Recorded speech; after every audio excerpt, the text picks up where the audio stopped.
അസ്സലാമു അലൈക്കും വറഹ്മത്തുള്ളാഹി വബറകാതുഹു. അൽഹംദുലില്ലാഹി വഹദ വസ്സലാത്തു വസ്സലാമു അലാ മല്ലാ നബിയ്യ ബഅദ. പ്രിയമുള്ള സഹോദരന്മാരെ, അള്ളാഹുവിൻ്റെ മഹത്തായ നാമങ്ങളുടെ കൂട്ടത്തിൽപ്പെട്ട ഒരു നാമമാണ് അർ റബ്ബ് എന്നുള്ള നാമം.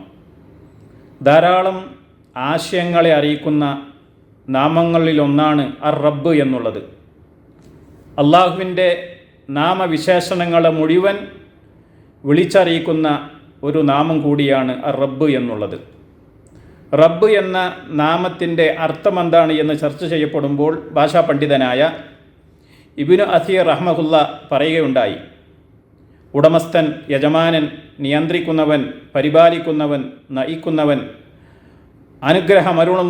അരുളുന്നവൻ എന്നീ വാക്കുകൾക്കെല്ലാം റബ്ബ് എന്ന് ഭാഷയിൽ പറയപ്പെടും. റബ്ബ് എന്ന് മറ്റൊന്നിലേക്ക് ചേർക്കാതെ അള്ളാഹുവിനെ കുറിച്ച് മാത്രമേ പറയപ്പെടുകയുള്ളൂ. അള്ളാഹു അല്ലാത്തവരെ കുറിച്ച് പറയപ്പെടുമ്പോൾ ഇന്നതിൻ്റെ റബ്ബ് അഥവാ ഇന്നതിൻ്റെ യജമാനൻ എന്ന് ചേർക്കപ്പെട്ടുകൊണ്ടാണ് പറയപ്പെടുക.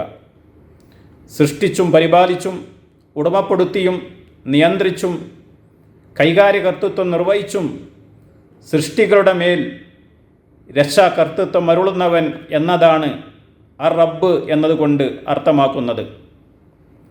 അള്ളാഹുവിൻ്റെ കൽപ്പനപ്രകാരം മൂസാ നബി അലൈഹി സ്വലാത്തു വസ്സലാമും ഹാറൂൻ നബി അലൈഹി സ്വലാത്തു വസ്സലാമും അക്രമിയായ ഭരണാധികാരി ഫിറഔനിൻ്റെ അടുക്കൽ വന്ന്, ഞങ്ങൾ നിൻ്റെ റബ്ബിൻ്റെ ദൂതന്മാരാണ്, അതുകൊണ്ട് ഇസ്രായേൽ സന്തതികളെ നീ ഞങ്ങളുടെ കൂടെ വിട്ടയച്ചു തരണമെന്നും അവരെ നീ യാതന ഏൽപ്പിക്കരുതെന്നും ആവശ്യപ്പെട്ടു.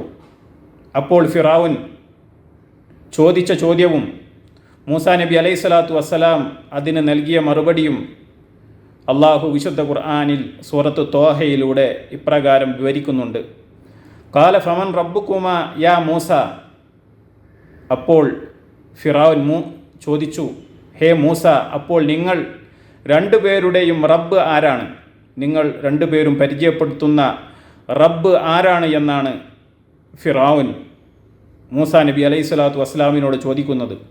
അതിന് മൂസാ നബി അലൈഹി സ്വലാത്തു വസ്സലാം നൽകിയ മറുപടി തൻ്റെ റബ്ബിനെ സംബന്ധിച്ച് പരിചയപ്പെടുത്തി കൊടുക്കുന്നത് ഇപ്രകാരമാണ്: ഖാല റബ്ബുനല്ലദീ അഅ്താ കുല്ല ശൈഇൻ ഖൽഖഹു സുമ്മ ഹദാ.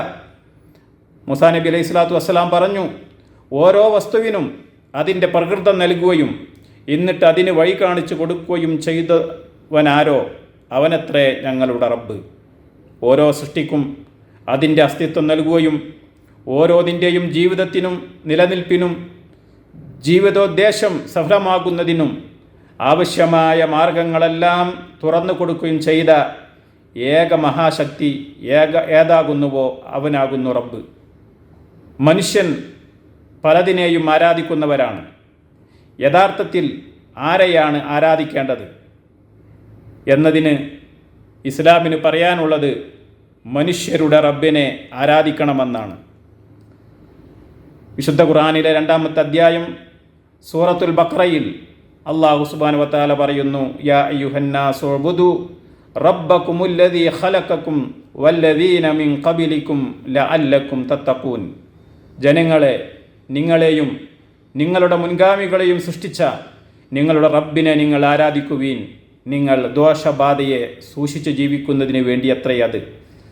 തുടർന്ന് അല്ലാഹു സുബ്ഹാനഹു വ തആല ആ റബ്ബിനെ ഇപ്രകാരം പരിചയപ്പെടുത്തുന്നു. ആ റബ്ബിൻ്റെ ധാരാളം ഗുണങ്ങളും വിശേഷണങ്ങളും അവൻ്റെ സൃഷ്ടി മഹാത്മ്യങ്ങളും ഈ ഭൂമിയിൽ അവൻ ഒരുക്കി വച്ചിട്ടുള്ള അത്ഭുതങ്ങളുമൊക്കെ അല്ലാഹു സുബ്ഹാനഹു വ തആല വിവരിക്കുകയാണ്. അല്ലദീ ജഅല ലകുമുൽ അർള ഫിറാശൻ വസ്സമാഅ ബിനാഅൻ വഅൻസല മിനസ്സമാഇ മാഅ ഫഅഖ്റജ ബിഹി മിനസ്സമറാത്തി റിസ്കൻ ലക്കും ഫലാ തജ്അലൂ ലില്ലാഹി അൻദാദൻ വഅൻതും തഅലമൂൻ. നിങ്ങൾക്ക് വേണ്ടി ഭൂമിയെ മെത്തയും ആകാശത്തെ മേൽപ്പുരയാക്കി തരികയും ആകാശത്ത് നിന്ന് വെള്ളം ചൊരിഞ്ഞ് അത് മുഖേന നിങ്ങൾക്ക് ഭക്ഷിക്കുവാനുള്ള കായ്ക്കനികൾ ഉൽപ്പാദിപ്പിച്ചു തരികയും ചെയ്ത റബ്ബിനെ അതിനാൽ ഇതെല്ലാം അറിഞ്ഞുകൊണ്ട് നിങ്ങൾ അള്ളാഹുവിന് സമന്മാരെ ഉണ്ടാക്കരുത്. സഹോദരന്മാരെ, എല്ലാത്തിനെയും സൃഷ്ടിച്ച എല്ലാറ്റിനെയും നിയന്ത്രിക്കുന്ന എല്ലാറ്റിനും ഉപജീവനം നൽകുന്നവനുമായ ഏകനായ റബ്ബ്, ആ റബ്ബിനെ അല്ലാഹു സുബ്ഹാനഹു വ തആല നമുക്ക് പരിചയപ്പെടുത്തി തരുന്നു. ആ റബ്ബിനെ മാത്രമേ നാം ആരാധിക്കാൻ പാടുള്ളൂ. ആ റബ്ബിൻ്റെ ഗുണവിശേഷണങ്ങൾ നാം മനസ്സിലാക്കി അവനിൽ പങ്കുചേർക്കാതെ ആ റബ്ബിനെ മാത്രം ആരാധിച്ചുകൊണ്ട് ജീവിക്കാൻ നാം ശ്രമിക്കേണ്ടതുണ്ട്. അല്ലാഹു സുബ്ഹാനഹു വ തആല അതിന് നമുക്കെല്ലാവർക്കും തൗഫീഖ് പ്രദാനം ചെയ്യുമാറാവട്ടെ. വസല്ലല്ലാഹു അലാ നബിയിനാ മുഹമ്മദിൻ വഅലാ ആലിഹി വസ്വഹ്ബിഹി അജ്മഈൻ. അസ്സലാമു അലൈക്കും വറഹ്മത്തുള്ളാഹി.